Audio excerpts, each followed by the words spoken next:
There you go. Thanks, Ron Moses. Oh, Did you forget to turn our mics on? I forgot to turn the mics on. Yes, I did.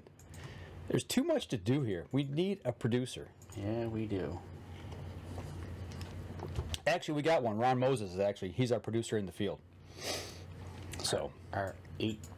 so remember when we start the show on the live stream portion of YouTube to actually cut that part out. Right? You should have us now, Ron. So hopefully everybody can hear us. Everything's good. Let us know. Somebody post there real quick.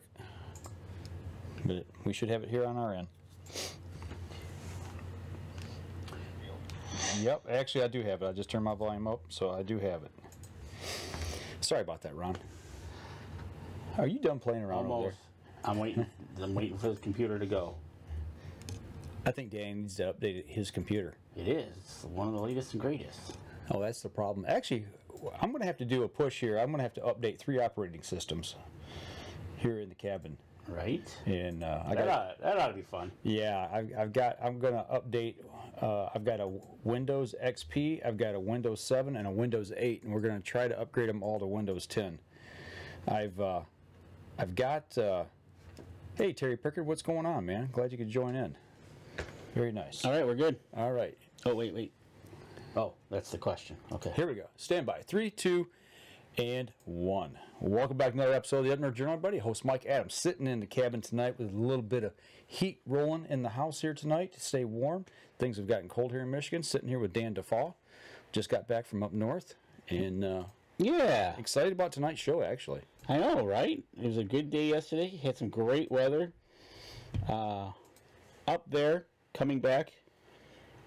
Got a little dicey at the very last 5 miles, but Right, but we made it back. So yeah. So before we get going tonight, why don't you tell the good people how they can help the good people who help us? absolutely, there's nothing better than starting your morning, noon, or night off with a great cup of coffee.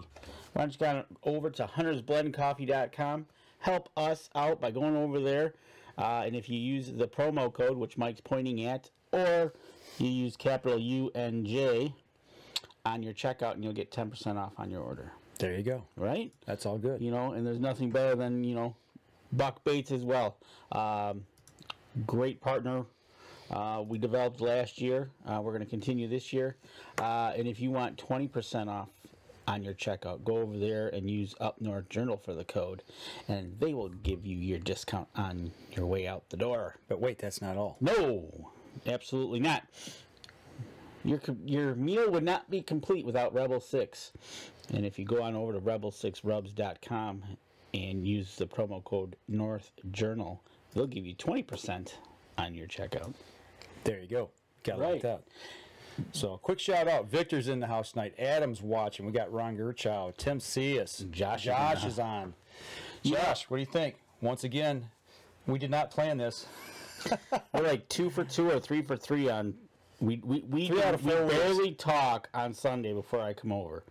Same shirts on. Literally, I walk in the closet, I look, I guess, I grab. Right. So And lo and behold, once again, we've got the same shirts on. we do. You know what? And while people are piling in and watching, we got a question for them. Yeah, we do. And actually, it's posted up there right now. Have you ever wondered why a deer eye shines at night when light hits it? So, no one ever really thought about it, or, yeah, every time I see one on the side of the road when I'm driving. It was never explained like it was this past weekend. That's right. And for those of you who may not know or have seen the videos we posted, we actually did a live stream yesterday from the oldest deer club, hunting club in the United States. I knew it was Michigan, but I didn't know it was the oldest in the United States. Yes, we were corrected yesterday that it was the United States. 1884. 1884. Turtle Lake in Hillman, Michigan. 26,000 acres of glorious Michigan northern hardwoods and conifers and swamps and all kinds of goodness. Beautiful place. Friends of ours manage that place, Wayne and Luke Sitton. And once again, we were actually invited up to partake in the annual deer check, health check, with Dr. James Kroll. And and Wayne Sitton. And Wayne. Because he slices and dices too. Yeah, yeah. So it's it was kind of fun to watch those two guys work together. Yeah. Or actually, hand in hand, so to speak. right, side exactly. by side. You know, and thanks, Ron. We had a great live feed yesterday. A lot of good questions A too. lot of great questions. It was not the biggest crowd we had seen at an necropsy up there, but it was an inquisitive crowd. It was.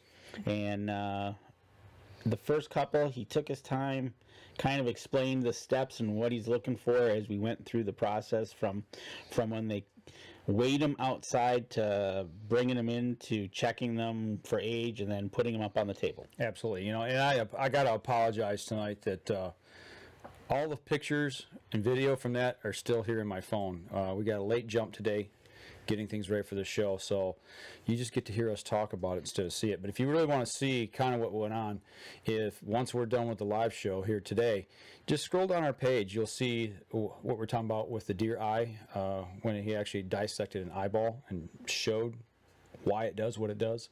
And also, I think we streamed for 45 minutes. We streamed yesterday. You streamed. Basically, we started the stream when they were literally bringing the Deer in? the deer in from them aging it. And the first thing they did when first of all, they have a morning meeting and they're using sharpshooters out there, and the sharpshooters are told specifically where to shoot and what deer are to take.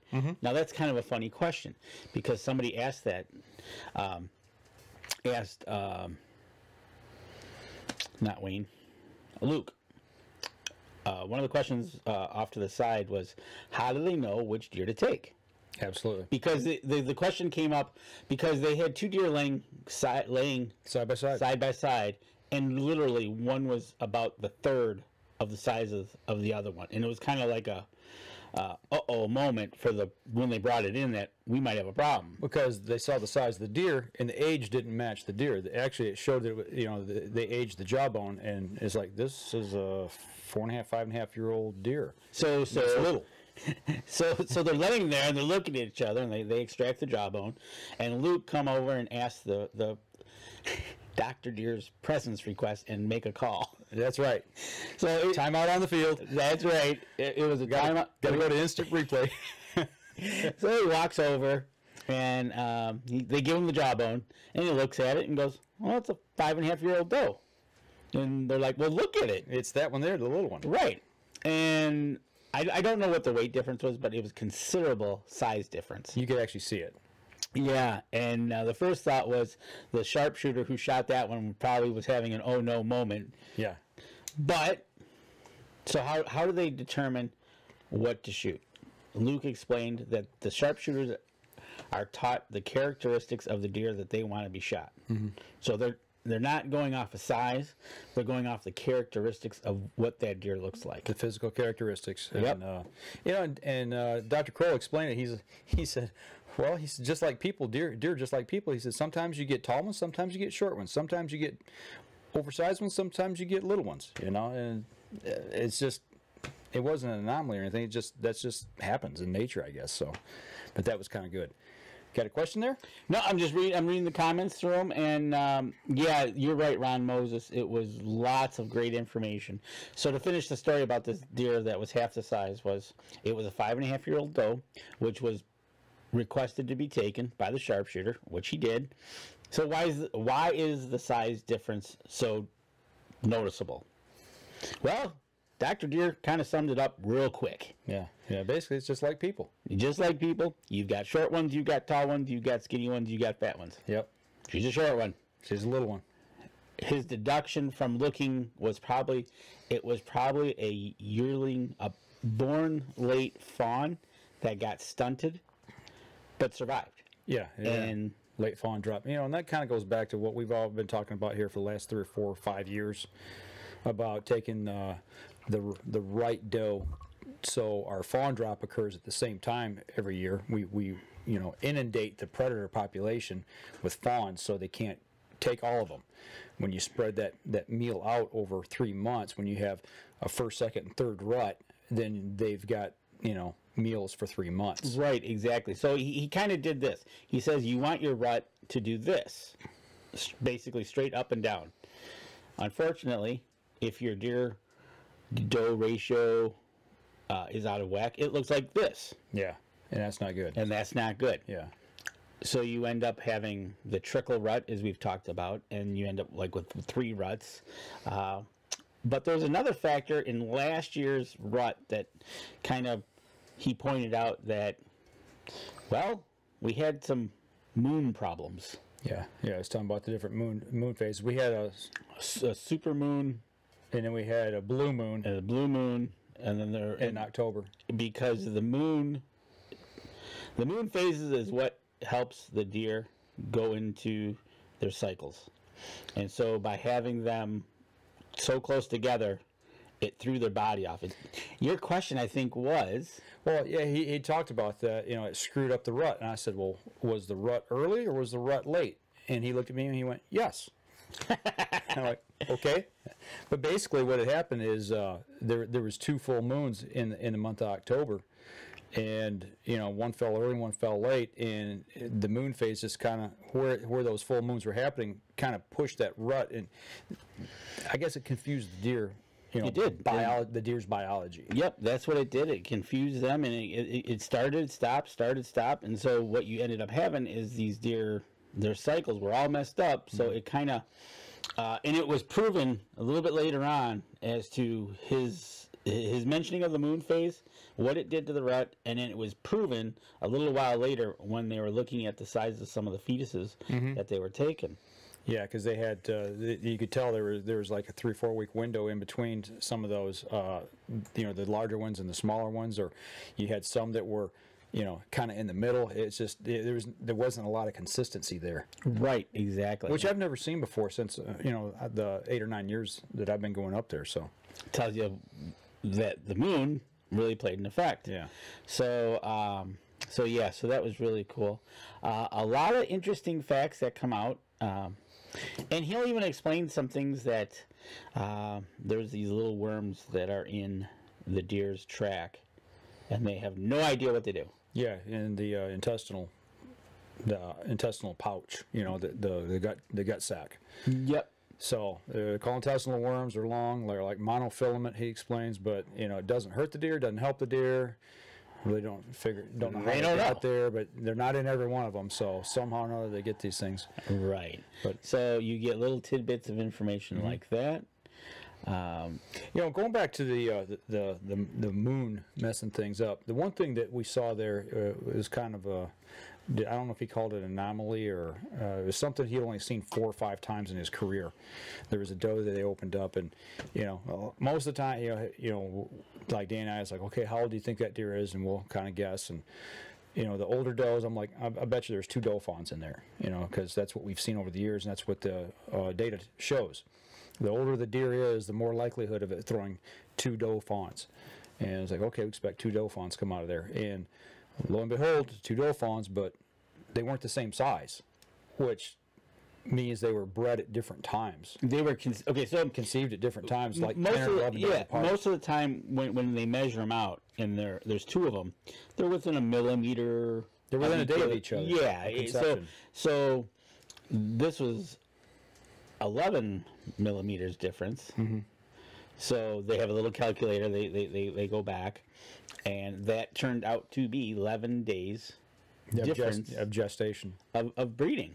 So literally, she got pregnant once, and then 11 days later, got pregnant again. Yeah, and that was, he said, could possibly be due to the moon cycle, you know. And he had mentioned that we talked a little bit about that, because we've heard people say, and it does happen, that a doe can be bred by 2 different bucks. You know, they'll throw 2 fawns and they'll be sired by different bucks.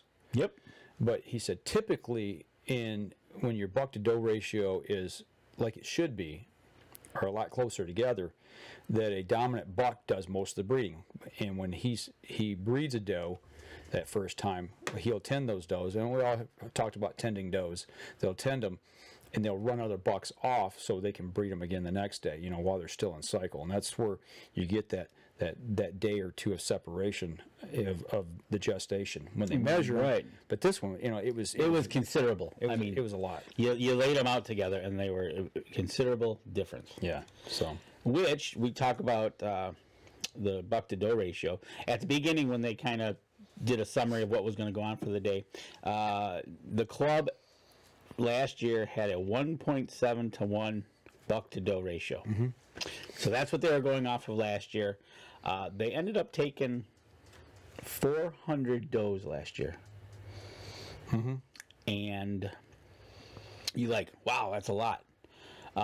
But the bucks also that they've taken mm-hmm. were better quality and improved bucks. Right. So what they're going to do is they're going to do the necropsy. Then they're going to take the data that they've gotten from all the deer last year. Then they'll come up with their regulations that for the club they'll do this year. But right off the top of his head, it looked like he said we'll probably be shooting the same, if not more, does this year. Mm-hmm. Mm-hmm. So that's kind of really cool. And he said now granted Turtle Lake is 26,000 acres. Mm-hmm. He says, but you can manage 10, 20, 5. You can manage your own land mm-hmm. and try to do your best, because obviously we all got different factors, whether it be neighbors, time, etc., etc. Right. So he was pushing, Turtle Creek does this, but they're able to. But on a smaller scale, everybody can take part of this and be a conservation, be aware of what we're trying to do to help out the deer population. And the thing too, being if you've got a smaller piece of land, or maybe you don't have the monetary means to be able to do something, do what you can, because everybody plays a role in this, and the more people that do, the better off our habitat and our deer herd is going to be. I'll tell you what, Dan, let's go ahead and we'll take a quick break. We come back. Yep, we got a question. We got a question here, so I want to kind of cover that. So we're going to step outside, take our first break. We'll be right back after this. For those of you on the live stream, you got questions? Fire away. Well, I say fire away. You're a funny guy. Shoot away, fire away. Yeah. Yeah, it was a great day there yesterday, though. The weather was perfect. I mean, it was a little chilly up there, but I mean, overall, beautiful blue sky, bluebird skies. It was awesome. The meal after wasn't too bad either. That's right. Yeah, we went back over to our camp and had dinner over there with our camp manager and secretary. Yeah. AJ, our secretary, he can cook. He's a pretty good cook, I do have to say. He's a fireman. He's supposed to. Yeah, that's right. They know how to cook. Yes, they do. And cook for the masses. All right. Here we go. 3, 2, 1. Welcome back. Second segment of the show. Real quick, we've got a poll going when we start the second segment here. Have you ever wondered why a deer's eye shines at night? Okay. We'll explain that a little bit. 88% say, yeah, every time they see one while they're driving at night. Right. 13% said they never really thought about it. So there's a few people out there, and we'll kind of talk about that here. Let's save that for the next segment. Yeah, exactly. So going on what Kevin here says, Dr. Deer talked about winter food and that sugar beets are bad for deer, called it sloshing stomach or something like that. Yeah. So when they walk, you hear a sloshing stomach, dead deer walking. Now, he talked a lot about the good, the bad, the ugly for deer. Right. Phosphorus. They can only 17% fat is what they can handle. I don't know if I was fat. I know it's 17% protein. I can't remember the fat content.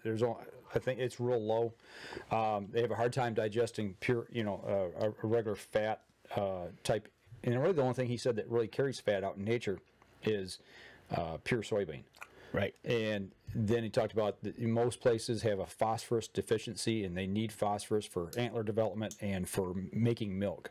So it's really important in the fawning season. Right, and that's one thing he did say was about the milk that they did. And trust me, when when Dr. Deer mentions something and he puts out a statement or a fact, he'll always say, we have data to back that up. Yeah. And that can go in any question that he'll answer, and he'll put that on the back of that. You got to like that. Because there was actually some other questions that he said that kind of raised my eyebrow. But anyways, along the sugar beets, he actually said that, yeah, you're right, overabundance of sugar beets would be bad. Moderation, probably not as bad. His example was the whole big pile with the deer standing, and that's all they ate. Yeah, because what it does is it's simple sugars, and it breaks down in their stomach. It's 3-chambered esophagus and then their actual stomach. But right, I see there's the reticulum, the omasum. I can't remember the other one. Not but anyway, the first chamber it gets into, it's pH neutral all the way through the first 3. And when that pH gets upset, when it starts trying to break down those simple sugars, it turns acidic, and then it starts to eat away at the lining of that first chamber, and it has a hard time absorbing. And that's what he's talking about, the sloshing, because then it builds up, and you have a lot of liquid inside of it. That's when you get the runs, and instead of the pellets being solid, it's basically runny and diarrhea, and that's when he talked about dead deer walking. So he actually said that apples were a good one for deer to have. Sugar beets not so good because of the sugar. He broke it. The carrots kind of fall into the sugar beet thing, and there was another one that the brassicas. The brassicas definitely. Too much corn's the same way. So basically, what you got to understand is when you have one simple food source of one or the other, that's when it's bad. If you do it in moderation, a little bit of this, a little bit of that, that's okay. So some of these things that he gets really upset is you see fields and fields and fields and fields of a certain type of plant, and actually that might not be good. They should not be planting that much of it. He said the cereal wheats, the cereal grains, and the legumes. Legumes, yeah. Yep. The clovers are the 2 best types to provide for a deer. They try with carbohydrates with corn, but they found out that you have to definitely put an electric fence around them, or else they'll just graze them off. Right. So he spent a lot of time talking about, like Mike said, the pH balance of the stomach starting off at 7, getting down to the last chamber, which is 3. And how these things can affect a deer as we go through the winter, of where they started, where they are as of yesterday, and where they're probably going to end up closer into April and May's green up. You know, and one thing I didn't really see a lot of there, we didn't see it all, I don't think, was any pneumonia. You know, the snow depths up there right now are 8 to 12 inches deep. It's not extremely deep. They haven't had an extremely hard winter like they do a lot of years we've seen here in northern Michigan. And I think with that, you know, the deer seem to be pretty doggone healthy right now. The kidney fat, they measure kidney fat index around the kidneys, and the does will actually start using that up in these harder parts of the year. And we've seen it before where it was okay, but it wasn't great. But this year, it seemed like every time they pulled a kidney out, it was just covered, it had fat around it. Good body fat. Right. And one of the things that they had the first 2 deer laying there, and the first question he said was, what's so different about these deer? And you look at them, and you could definitely tell that one coat was different than the other coat. And he says, my guess is, and he'll state something, that deer is probably a visitor from another neighboring property.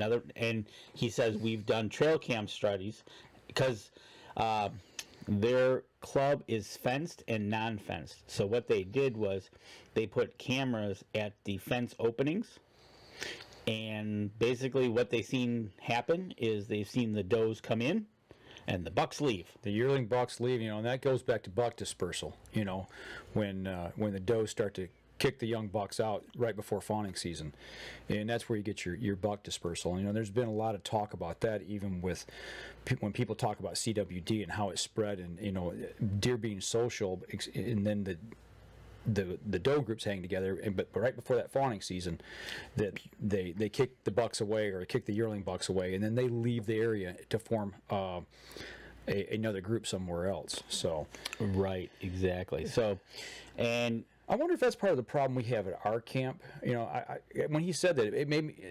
I always try to think back to our camp and what we're doing and things that we're seeing and why are we seeing things a certain way. And you know, we'll see.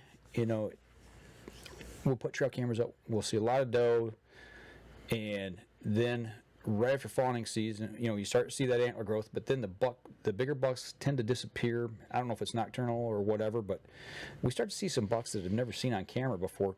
You know, right after the fawning season, and I wonder if we're attracting more does because we're the only place in a probably a 4 or 5 mile area that has food plots. So we're drawing these deer in, but you know, is that they're kicking the yearling bucks out and they're dispersing, and we're not seeing that influx. And that not only that, we just got an overabundance of deer. Our buck to doe ratio is out of whack. No, absolutely, and the same thing in the UP that I have is I'll see a lot of does, and then I'll catch some bucks traveling, and then all of a sudden they'll disappear a little bit, and then they come back. Mm-hmm. Then you end up with new bucks. Right. So it's like, wow, where were you? Kevin Stevens, we have deer die that seem health. Every year, this time of year, to spring thaw. Local farmer always leaves 10 plus acres, so this could be happening, but also have corn standing. What's he leaving 10 plus corn? What's he leaving 10 acres of?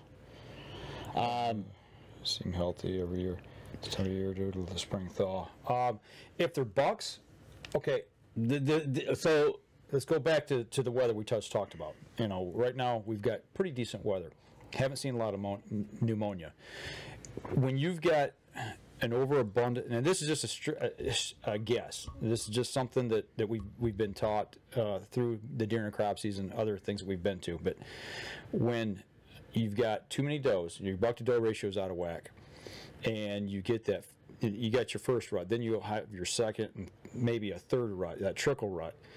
Your bucks start to chase does. You know, they gear up. They don't really worry about eating too much. They're not replenishing that body fat. And as you get into December, January, you know, that second and third rut phase, these deer have been chasing does for 3 months. Their energy stores are depleted, and all of a sudden you get these hard freeze ups, long periods of winter where they haven't eaten a lot in a long time. And if you've got an overabundance of deer in the area, then your habitat's being overbrowsed. There's not a food source, so these bucks can't replenish their body fat, and they wind up getting pneumonia. They may look healthy, but I would say if you see dead deer, open them up and see if there's anything that indicates, you know, something. You know, pneumonia usually shows up. You'll see that it's like a spider web mesh of film and between the lining of the chest cavity and the lungs, you know. And they did find one that was the lung was stuck to that inner chest cavity, and they said that's an adhesion for you know, where it had pneumonia before and it stuck. And you know, like people after they have surgeries, they have scar tissue, and it actually have adhesions. So that would be kind of a guess. You know, just yeah, right. So speaking of that as well, this deer that they said was a traveler deer, they opened her up. They actually one of the first things they do is they cut the front leg off and they look at the bone marrow. Right. And the bone marrow can either be white, pink, or red. Runny. White is really good. Pink starting to stress.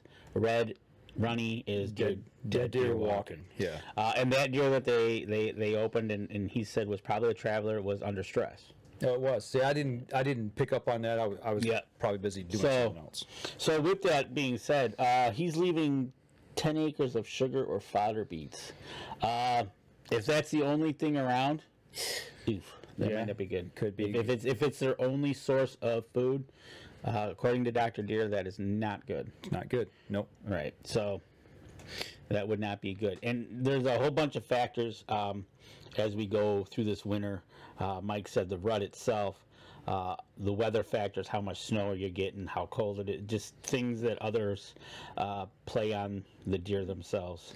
Yeah, the normal winters, and if those bucks are chasing for long periods of time, you're getting that second, third rut. It takes a toll on them. It really does. It does, exactly. And Shasta and Lincoln Roan are joining us, so that's kind of cool. Welcome to the show. And Shasta, thank you actually for your group being allowing us to come in on that. That it's just, I can't say enough at how great of a educational venue it is to be able to go watch. And actually, our newest member at our hunting camp, AJ Regal, who went with us to get some education on deer, we stand there and they put him on the line. Yeah. So they put him to work yesterday. You don't stand around too long. That's right. He got his hands dirty. He did get his hands dirty. He was excited about that. So, yeah. So, from the minute they check the age of the deer to they open them up, they're looking at glands. They're looking at, besides the inside of the deer, they're looking all over this deer for any possible thing. Absolutely. Even liver flukes. Yeah. Yeah, that was kind of cool. Yeah, that's always good. You'll never, and like Dr. Deer said, if once you see this, you're never going to look at a deer again. In the same way, right? I say it doesn't make me stop from looking at deer. You don't look at them the same way. And when you see liver flukes, you'll never look at that liver again. Yeah, in the same way, it's something else. But no, when I got a deer now, I'm looking at things a little more critically. I'm looking at different things now, other than just a gut pile. Much like I never thought about the eyeball stuff. That was pretty cool as well. Eyeball stuff is cool. He specifically went into a little subject of the eyeball itself, kind of explained how they see, the way they look, and everything. And it was really cool. You want to talk about that in the next segment? Absolutely. All right. Well, let's take a break. We'll step outside. We're going to take our next break. We'll come back. We'll talk about deer eyes. It's pretty cool stuff. We'll be right back after this. All right. Anybody out there got questions? Fire away. And if you got any questions,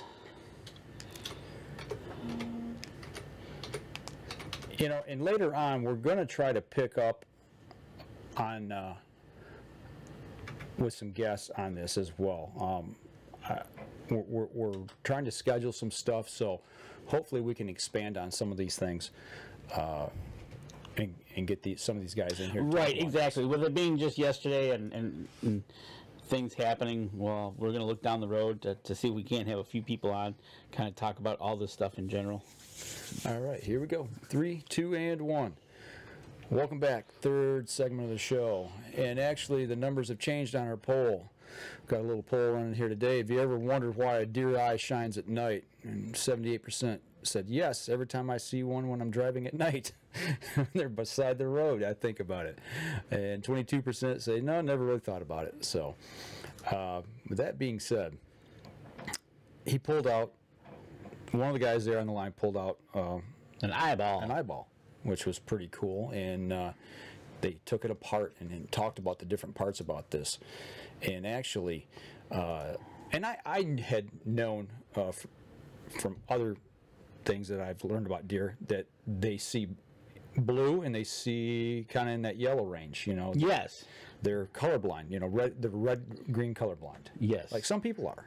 And actually, it was kind of cool. He gave a name of a website that you can take a picture to, and I can't remember off the top of my head. Well, he said they were online. Actually, I did go today and look, and did you find it? I looked all over, and a lot of the websites don't have it anymore. These were older sites, but what I did find was a site that pushed me to an app on the Apple App Store, and it is called to Daltonize Me Cam. Daltonize Me Cam, I think, is the name of this app. Okay. And Dalton was the guy who kind of come up with this colorblind thing. I did a little research today online, and it's called Daltonization. Daltonization is, basically being colorblind. Yep. So if you take this app that I actually put on my camera or on my phone, you can take pictures and put in this app, and it will show you what it looks like. It'll take your picture. So if you take a picture in your hunting clothes and use that, this is what you look like to a deer. Yeah. So You look yellow. Yellowish, and you were wearing blue yesterday. Yeah. And Dr. Deere looked at you and said, and you'd stand out like a sore thumb. Right, exactly, because they could see that. Kevin, he says no, have standing corn too, which is good, along with the neighboring farmers who sell beets for bait. They killed 15 antlerless and 6 bucks this year off this property. But I was finding these dead deer February through April the past few years. Maybe it is stress like we stated. Sure. Could be. There's could be a ton of things going on. If it, kind of back up to this question, if it were me and I was seeing a lot of these things, go to our scroll down our page when we're done here today, and watch that 45-minute section of video, or if you already have, because it kind of sounds like you did because you're mentioning some things. Go out there when you find these deer, open them up. Look for some of these things that Dr. Deere was talking about, and see if you can kind of come up with a consensus of is it the same types of things that you're seeing, Right, in all the deer, and maybe make those changes to take that that situation away, whether it be sugar beets or too much sugar beets, too much corn, or what have you. And matter of fact, if you do that, take pictures. Take pictures, yeah, because you can always send a picture and ask, hey, I seen this. Yeah. Does it mean anything? Or shoot a little video snippet of it, Right. It's a good way to start documenting some of those things, We found a young buck dead on our property, and we had one of the guys from that camp over, and we were doing some work. They were consulting for us, and we actually found a young yearling buck that was dead. And they opened it up and looked at it, did a little field necropsy right there on the spot, and it was basically starving to death because it was full of pine needles, sweet ferns. Right, Kevin. So that's a quick one you can do when you can. They did that last year. A quick one you can do is if you find a dead deer and you open it up and you look in the stomach and you see what's in the stomach. Mm-hmm. If it's the typical matter that's in the area, but like in Mike's case, it was all just full of pine needles and sweet ferns. It was sweet ferns, which Yeah. is totally useless to a deer, except for the fact that it's thinking it's eating and it's Filling its belly. but it's not working. It's not helping. Yep. So that would be a good one. Ron, it'll be in our video section on Facebook, so you can go back and watch it as many times as you'd like. And you're right, being a big open garage is the way it was. It was very loud in there, especially if they were opening up the door to let deer in and people talking. And and I shot the whole thing on the phone. Yeah. We didn't take the studio up there. It's like that. That's probably next to impossible. But no, we they allowed us to actually live stream, and when you're shooting on a cell phone, it can sometimes be a little hard to hear. So there's a couple things you can do, Kevin. Let us know. Let us know what happens in April and March, April, May for you when you're out there and whatever farm you're on. Get back in touch with us. Maybe if you've got some interesting information, we can have you on the show and we can talk about it. Yeah. So he started off holding an eyeball, and if you watch the live stream, you can see him holding an eyeball. We didn't live stream that. I just recorded it and I actually posted that today. Okay, so it's in a video Mike posted earlier this morning. So then he decided to slice and dice it. He said they're very hard to do because they're very tough. Mm-hmm. So the first thing he did is he removed the lens. That was kind of cool looking. It was kind of cool looking. Yeah. And he said, and it was pretty big. And a deer's eye is pretty big. I mean, yeah, it kind of fit, obviously. The one thing that their eyes is a little different than ours is the pupil. Our pupil is round and opens and closes much like a camera. Yep. Aperture. It is like when you shine light into it, you can see it start to close, and then a deer's eye, and I learned this in Deer Steward 1, is that it's more elongated. It's long and narrow. Right, and it opens up that way. Yep, opens like a blind. Yes, window blind kind of. And that's how come they can see with a little bit of moonlight. That's how come they can see so well in the evening, in dark. But on a sunny day, it's almost like snowblind. Right. To them.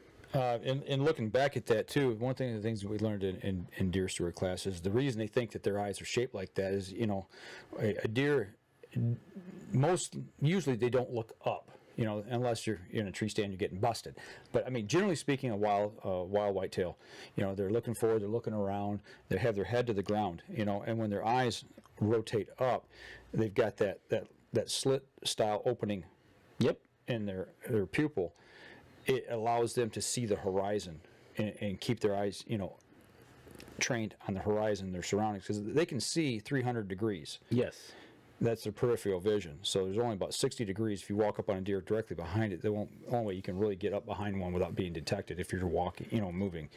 But the way it's shaped allows it to see more area, and it's a protection mechanism. Exactly. And so he started there. He worked from there inside the eye. Then he went all the way to the back of the eye, and then turned it inside out, and it reflected. Yeah, it's got a mirror. It basically sets like a mirror. Light passes through the rods and cones and hits that back there. The retina is attached to that top on that mirror portion. It goes through and bounces back, and when it bounces back, it reprocesses the light. So he said that's what you're seeing is that light reflecting backwards, coming back through to be reprocessed. And he said if we shut off all the lights in there and you shine the flashlight at it, you'd exactly see what you see a deer at night. Mm-hmm. So that's really cool. It was literally like you could see the reflectiveness as he held it in his head. Yeah, you could. It was. It almost reminded me of that coating you see on like aviation sunglasses. Yeah. That iridescent bluish greenish tint. Yep. It's kind of what it reminded me of. It was really cool. So he did a whole, and Mike taped it, a whole section on just the eyeball, and he probably could have done that with every part of that deer. Oh yeah. Yeah. He took his time with the kidneys. He took his time with the eyeball. He took his time with the uterus and the fetuses and everything. And he went gland by gland, basically, from when they bring it in all the way to the end. Yeah. So, once again, learned a whole lot. Here in this last part of this segment, I kind of want to touch on something that's like, okay, so what did we really learn yesterday that we didn't know before? There was two takeaways for me. He was talking about bears, black bear being, predatory on fawns, and we've seen this at our camp. We've talked about it before. We left some rye get extremely tall. I mean, it was a good 4 feet, maybe taller. I mean, we had a really good growing season. That rye was tall. I've got a picture of it somewhere. One of our guys standing in it, and you can just see basically his shoulders up. Long story short, he was watching bears, and they would systematically zigzag and search this field. Because a bear's nose can smell 400 times better than a bloodhound. And that's the one takeaway for me. I knew a bear's nose was good. I knew they were really good, but because that's their basic defense mechanism, because they really can't see a whole lot. Right. But with that being said, I was like 400 times more than a bloodhound. And everybody, bloodhounds, that's what we use to hunt with, and they use them to track people. People are missing or fugitives or what have you. And I was like, wow, that's incredible that was one of the takeaways from me. And actually, you and I have talked a little bit about trying to do a bear hunt this year, and it's going to make me think a whole heck of a lot more critically about, scent control in the woods. Well, there's scent control, and there's what he said about the bear being the number one, which kind of, if you don't think about it, you're thinking, it's always the coyotes, the wolves, bobcat, but it's actually the bear. Well, in that area. I think it's the same up in the UP. Because there's states, that really don't have bears. Right. Or they get very few. So then it's going to be a coyote. But it's using what he was talking about is just the fact that the bear do a lot of predation. And we knew they did some, but I didn't realize it was quite so high. So. Right. Exactly. And then you throw a bunch of bobcat and then you throw a bunch of coyotes on the scene. And this year, it's going to be interesting to see what we see this spring. We really kind of thought at our camp that we might not shoot a lot of doe this year, and really, I don't think any were taken. There's only 2 of us that hunted this year on the property. Yeah, I think you're going to need to take some does. But it's going to be interesting to see what kind of recruitment we've got when we start putting trail cameras up. It'll be interesting to see, because you really, up there, you really didn't have a lot of snow in the woods. No. Which is good. So yeah, it'd be interesting to see what your winter kill will be, and in leading into your fawn drop, where you're going to be at. Yeah, because over there just a few miles away, they're shooting like 400 does plus. So, Right. you know, and That sounds like a lot, but when you think about it, on that size of piece of property, you know, it's and they said they didn't shoot enough. right, exactly. Well, that was the thing.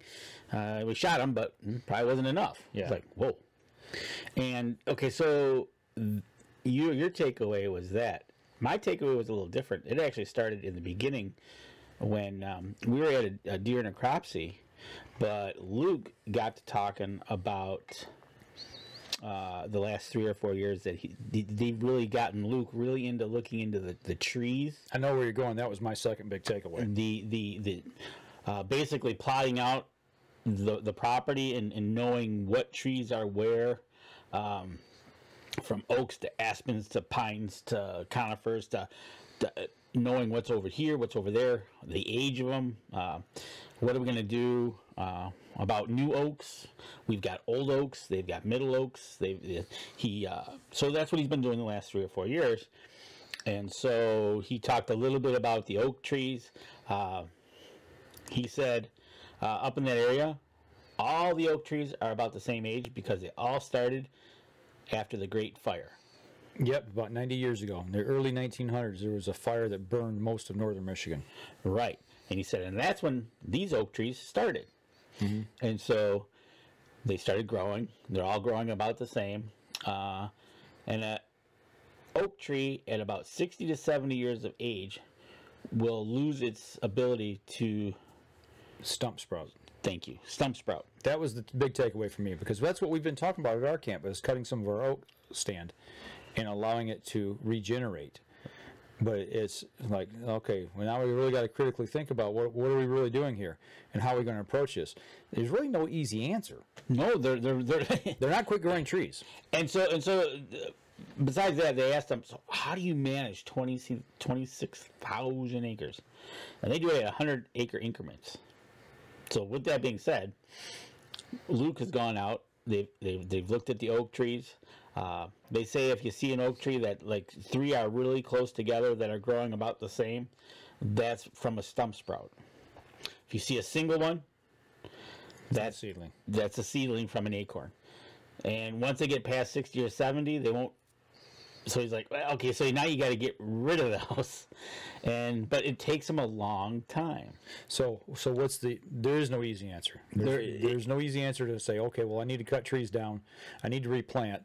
Do you go bare root stock? Do you go potted plant stock? And he said that they were seeing a little more success with the potted plant trees. Yes, the bare roots kind of didn't really go well.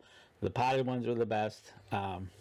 One thing Dr. Deere said was, and he can't explain this, but he said deer know the difference between fertilized plants and unfertilized. Mm-hmm. He goes, I have no clue how they did it. There was a study that they did, basically a fertilized side and a non-fertilized side, and all the deer walked right over it and went to the fertilized side. Mm-hmm. He goes, he has no clue how they do it. So it's their first choice. With that being said, if you're going to go be planting trees and stuff, you kind of want them not fertilized for at least a year, which if you buy them, if you're going to buy them in advance, you could probably tell the nursery or wherever them don't fertilize them. But most of the time, if you're buying them from a place, it's already happened. Mm-hmm. So I found that kind of like, ooh. Mm-hmm. But he said, yeah, no, but fertilized, unfertilized, they know the difference. But yeah, but Luke has really gotten into the trees and what they're doing and a plan and how to proceed forward, what to plant, what not to plant, how they want it to do, whether they're going to plant pines or we saw some planted pines driving in. Yeah, and I spoke with him back in the summer. I got to spend an afternoon over there with him, and we were talking a lot about trees. And one of the things we kind of come up with is talking about planting potted stock into these areas. If you plan on doing that, don't buy all like one size. Get staggered growth sizes so you've got some variety of growth. It's not all the same, and space you're planning out. Don't plan them all like if you've got X amount of dollars to spend, don't spend all that whole pot of money at one time. spread it out over a year, 2 or 3 or 4, whatever you can. Because if you have a bad season and for weather or whatever reason, all of a sudden, bang, you shot all your money. And you can buy trees in like 3 to 4, 4 to 6, 6 to 8 sizes, and so kind of go up and down there, and then you can plant that year's selection. Don't plant them all close together. Plant them around, but mix the varieties up. In the area. Unless I think the one thing that they were talking about is at one point was the thermal cover. Spruce and conifers. That's the deer are going to require some not fauna cover, thermal cover. Yeah, they will need thermal cover. So that's the one thing that you can grow really fast is spruce trees and conifers. The evergreens, they're going to grow a lot quicker than any other tree, so to speak. So, but it's just interesting. There's so much to take in. There's so much to learn, and it's you try to grab on the bits and pieces. When I went back and I've watched the live stream that we did yesterday. I've already watched it twice. Plus, we were there yesterday, and it's like I pick little things up each and every time, something different, and it's it's a process. It's like, are we going to be able to fix everything that we've got in a year? No, it ain't going to happen. Are we going to be able to fix it in 5 years? No. It's a process, and that's something you need to keep in mind. It's a continual, steady progress of moving in a general direction. And don't forget, whether you've got 5 acres or 500 or 50 million, you can do something to help out the deer population. And you're not just helping out the deer population. One of the things they did was asked, hey, what are you going to do with all these guts? So they put them in a bobcat. We saw them on the way out. But what they do is they probably going to go dump them in the woods. Sometimes they put a camera on them just to see what's going on, who comes in, who comes out. One of the #1 feeders off the gut piles is the bald eagle. I thought that was pretty cool. That was really cool. Yep. He says, but then you have a hierarchy of animals that start to parade in. Yeah. Starting from the little, and they get bigger and bigger, and then the bald eagle shows up, and they're kind of the king there. Yeah, right. Well, I'll tell you what, let's take our last break because we're running a little long here in this segment. Come back, we'll wrap up the show. I've got a couple little thoughts that run through my head, so we're going to step outside. We'll be right back after this.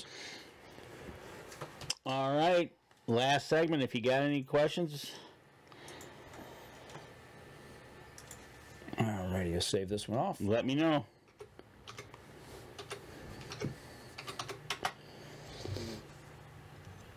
Alrighty. Oops, that ain't right. Nope. Don't do that. All right. All right, here we go. Oh, I don't want to do that either. Losing my mind here tonight, folks. That's all right. Clicking on the wrong things. Here we go. Stand by in 3, 2, and 1. Welcome back. Last segment of the show. How's the poll looking for our last segment? 82% say that, yeah, they've thought about what makes a deer's eye shine. And 18%, no, they've never really thought about it. Cool. So that's good. There's a few people are thinking. Yeah. You got back to, you were talking before we went to break about what people can do, some of the things they can do to better their deer habitat or help the deer herd or wildlife in general. And he said the one thing that you can really do is a deer needs 2 to 3 gallons of water, or basically 2 to 3 gallons of water. I think it was gallons a day. Oh yeah, as they're processing food in there, because it's basically 4 chambers and they're regurgitating, chewing, and basically chewing their cud. Yep. So with that being said, he said the simplest thing, if you don't have extra money to spend, he said the one thing you can do is provide water sources for deer. Get we've all seen them. You go to your farm and fleet or whatever. Blue pools. Yeah, you get a blue pool, or you can get those black tubs, shallow pool tubs. Dig out a little area, put one in, and for it to collect rainwater. Have a place for them to water. Yep. And with that being said, there was a tip with our friend Lincoln Roan over at Packer Max. Is a person had a blue pool used as a water source in the field, and when they were done using the Packer Max, they wheeled it over there and they emptied it out right into the pool. Yeah, it's got the little screw cork on the side. You undo that drain and let the water drain right into the pool. Yep. That way, it's a double use. You use the water to pack the soil with the Packer Max, and then the Packer Max actually acts as a water wagon. Yeah. So it was kind of cool. That was pretty cool. Absolutely. And also taken away from everything that we talked about, everything we've seen, it kind of makes you feel good because what you're trying to do is you're not that big bad hunter that's going out there. You're actually going out there as a conservationist to try to why does Turtle Creek do this? Turtle Lake, sorry. Turtle Creek is the casino. Yeah, Turtle Lake. Why is Mike taking the time? Why am I taking the time to have my property logged and everything? It's to help not just the deer. It's to help all the wildlife around, whether it be bugs, whether it be bald eagles. Pollinators are a huge thing right now. I mean, kind of chase a rabbit here towards the end of the show, I guess. Pollinators are huge, and that's been the big talk in the last, I'd say, 3 or 4 years, the seminars and things I've been going to. Honeybees. I mean, honeybees are in trouble. Yeah, they're got to have pollinators to pollinate plants for us to be able to eat, and the wildflowers and everything, all the forbs that wild plants that deer and other animals eat. So it's really important. And we kind of not thought a lot about it, but do we need honeybees up at our area at our camp? Is that something we should try to do? Maybe let a couple of our food plot fields maybe go feral and become more natural vegetation. But it's like, how does all that start playing together? My biggest concern is we get honeybees up there. How are we going to keep them viable? Because the bear are going to raid. That's an interesting one because I was going to mention to do something, but then I figured out, wait a second. I'm thinking if you leave a beehive, if you got a beekeeper to bring beehives in just to let him use the land for his purpose, right? They'll go in there and they'll crush those things. Yeah, it's a problem. I know a guy that actually has a bunch of beehives up in the area where I went elk hunting, and that's been the biggest problem. Is how do you keep bears out of the beehives? Yeah, how do you we do have a question. How can you help the deer if you're hunting state land with the baiting ban? With the baiting ban, first thing I do is, do they issue doe permits? Do you see an overabundance of does? It's kind of hard to do a trail cam survey on state land, but I mean, you get a general consensus if you're overrun with does. If you're going to shoot a doe, shoot the right doe, shoot the older does, 4.5 years and older, target those older does. And you're like, well, how do I know what doe to shoot?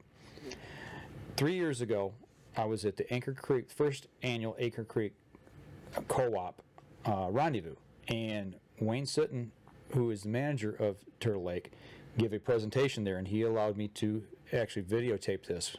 I don't know if we live streamed. I know I videotaped it, but it's on our Vimeo page, and Vimeo.com, Vimeo.com, and just search Up North Journal, and you'll see the Anchor Creek Cooperative rendezvous on there, and I think it's a 20 or 25-minute video of telling you how to decipher and shoot the right does and why you should. There's a whole presentation of why and how they figured these things out. It's basically the educational side of what we kind of did yesterday and what they were looking for, but he puts it into a presentation and shows you, this is why we do this, this is why we do that. If you shoot the right doe, these are the end results. Here's the formulas, general formulas and things that they use.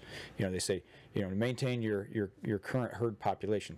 Basically, 33%. You need to shoot a third of your does every year, just to maintain. Correct. To maintain, if the age structures are correct. If everything's right, and you have 100 deer or 100 does, you have to shoot a third of them.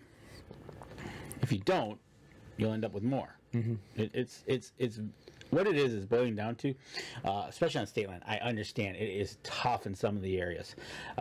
Southern Michigan state lands are basically pumpkin patches. They are. But deer understand that. Mm-hmm. Deer will go nocturnal almost on the day of opening day. Get back to that same question. Another thing you can do, start sharing information like this with people that you know. Start educating other people. I was just going to say, education. Yeah. Education and learning, shooting the right doe. It can be something as simple as that.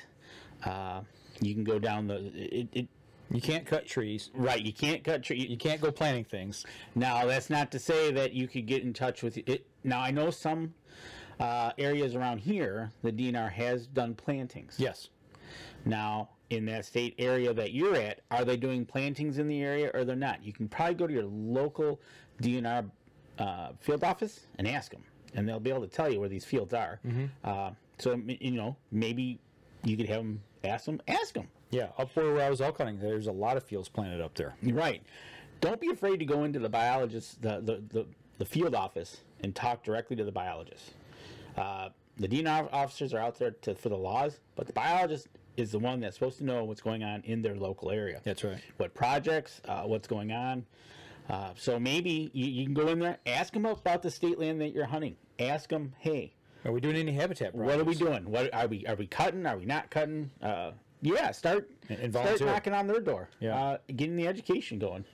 And volunteer, and like I said, once again, just share the information you've got with other people. So, Dave Hamady says, hey. Hey, Dave. Kevin, electric fences around the beehives will keep bear out. Might have to use solar power battery. That's a great idea. We've heard of some people using them. They generally work, but I know some people that's tried it and had a heck of a time that still wound up getting really high. Yeah. Once they kind of figure out what it is and how to get around it, I mean, they'll figure it out or knock it down. If it ever gets knocked down, oh, it's over. It's fair game. We've thought about raised platforms on metal poles. We've thought about that. We've thought about we just haven't really come up with a good solution. I don't know if there's a bear proof beehive. Right. Except a metal box. Yeah. So I don't know. It's just another one of them things that maybe it's not a viable solution up in the northern reaches of Michigan, but maybe here in the southern areas, people that got farms or ag land, maybe you can talk to a local beekeeper and offer your land up to be used for pollinators, for them to put hives out, and then they just help the wildlife that way. So right, and going back to Willie's question. By going to the local office, showing them that you're interested, gives them instant feedback that people care. Right. They might even turn you on to a local organization that might be working the area. Right. That you can check out. So, yeah, there's definitely different ways and ideas to hit state land. Obviously, we got to follow the rules of the state land here in Michigan and other states. But if you start knocking on the office doors, start asking questions, finding out what's going on, you can help out. Absolutely, and get involved. Yeah, that's the biggest thing. Get involved with your local wildlife groups. Maybe it's Pheasants Forever, Sharp-tailed Grouse Society. Even on the fishing side, the Trout Unlimited, NWTF, NWTF, Whitetails Unlimited. There's lots of organizations out there, and it may not directly impact the actual piece of ground that you're hunting, but overall it makes a difference. And that goes back to, like I said, if you've got private land, no matter how small it is, make some kind of contribution. Talk to your neighbors. Form a co-op, things like that. Start working together. Work with people and networking. I think networking is probably the one thing that we have the ability to do that really doesn't cost a lot out of our pocket. The biggest cost is time and effort, but networking with people, and that's what we did a lot of yesterday. We talked to a lot of people that's what we've done. We've done over there at Turtle Lake, the club. We've networked. We didn't get a chance to talk to the DNR commissioner that was there, but then we did the same. We've done the same thing with other groups. Let Them Go, Let Them Grow, Lincoln Ronin Company over there. We got over there, met them, and you start networking, and you start meeting, and you start learning. I met a gentleman yesterday from the UP. He's really involved with the UP stuff that's going on, and I said, hey, let's keep in touch, because I can't get up there all the time. And it's a young guy, which is encouraging. And therein lies some of the problems as well. Getting the younger crowd involved to keep this going for generations to come, because right now he's seeing in his club up there that he's the youngest one of the youngest at 38. And it's hard to change old minds. That too. Yeah, that's another problem we're having to overcome. And then I talked to Luke about this, about the UP, and he said that's a whole entire another state, right? Which it is. But Yeah, it's mindset. It's wanting to change. It's education, and you go from there. So, Well, kind of to wrap up everything here, and kind of, I mean, this is going to be a quick little generalization and throw it all in a nutshell. You know, yes. Before you generalize, what was the final on our poll? That's a good question. I don't know. I'll have to go back here and take a look. It was 75%. Said yes. Every time I see a deer when driving at night, I've wondered why their eyes shine. Three-quarters of the people. Yeah, 25% said no, not really. So there you go. But you know, kind of going back, Dr. Kroll had mentioned yesterday that Turtle Lake was the oldest hunting club in the United States. I knew it was in Michigan, but I didn't know it was the United States. Yeah, he added that footnote. So with that being said, I got to thinking, okay, so these guys in Michigan, however many there were, collectively wanted to have this hunting camp club, and they formed this place. What's going on in the United States about that time? So I, you know, kind of just dove in real quick, and it's like, you know, to think about what was going on at the time in the United States. And the cornerstone for the Statue of Liberty was set in 1884, and I think that's the year that they were formed. The Washington Monument was finished that year. Some great things happened. The father of modern conservation, we kind of think of the modern model of U.S. conservation, Teddy Roosevelt. Oddly enough, in 1884, at this time of the year, lost his first wife and his mother at the same time. And to think about somebody losing somebody so close to him, and then, you know, maybe that was the thing, the impetus that kind of pushed him into the wilderness and started thinking about the outdoors. Yeah, you never know. And thinking how great it was, and we need to preserve this for other people. But it got me thinking about the pioneers and people pushing and thinking about modern conservation. That's what we were doing yesterday. Well, it's the new modern conservation. Exactly. We're now the next generation to keep pushing conservation for the next generation. Modern science is being used. It's a merry-go-round. Yeah. But you have to keep the merry-go-round going with sound science and not break it. So you think about 1884, it's now 136 years later. 136 years since that time period of when that was formed up there. Where are we going to be in 136 years from now? When we look at 2156. There you go. Who's gonna look back and say the people of that time in 2020 did something great in their own area to make their hunting better and preserved it for future generations? So we're gonna leave you with that deep thought. There you go. So for those of you on the podcast, we're gonna sign off right now. Take that little bit of tidbit and chew on it this week. If you got anything interesting you want to comment about, throw us a message and let us know. If you would, please share on Facebook your social media pages. Danny will be posting the show as well over on YouTube. Yep. Subscribe to our YouTube channel. You know, these things help the people who help us bring you the show each week. So y'all take care, and we'll see you again next week. And for those of you on the live stream, you got anything quick? Anything quick? We'll entertain a quick thought. It's been quiet. It has been a little quiet. I don't know. Did we scare everybody off this week? I think we did. There was a lot of, I don't know, there was a lot of people that were on the stream there. Still is, 17. Hanging around. You're right, Billy. There's no doubt about it. What's that? We're going to be dead. That's where we're going to be. Yeah, that's where we're going to be, but where is the hunting grounds going to be? What is those future generations?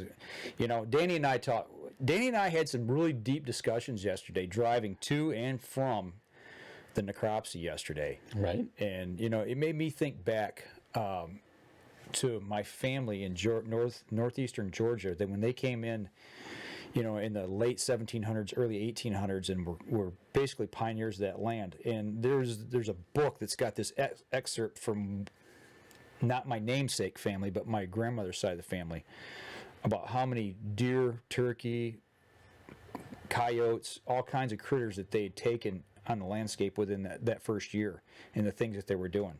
You know, and it's like, man, you know, that was rough times. Those people, they carved out an existence. You know, what are we doing to carve out our existence and pass it on to future generations? So anytime, Willie. Thanks for joining us. Share our show. Absolutely. Billy, I think Billy's jokes will be still around in 150 years. Are Billy's jokes timeless? I'm pretty sure they are. Okay. There you go, Billy. We'll say that for you. Your jokes are timeless. They'll pass on 136 years from now. So when somebody digs up episode 544 of the Up North Journal podcast, 554 in the year 2156, they will go looking for Billy Hoffman jokes. Yeah, they're gonna say, "Where's these timeless jokes at?" Right. I think we're good. All right, folks, y'all have a great weekend. If you get outside this week, be safe. Ice is still not safe here in Michigan. It's getting cold again, but we've had a lot of accidents here, so stay off the doggone ice. Y'all take care. We'll see you again next week.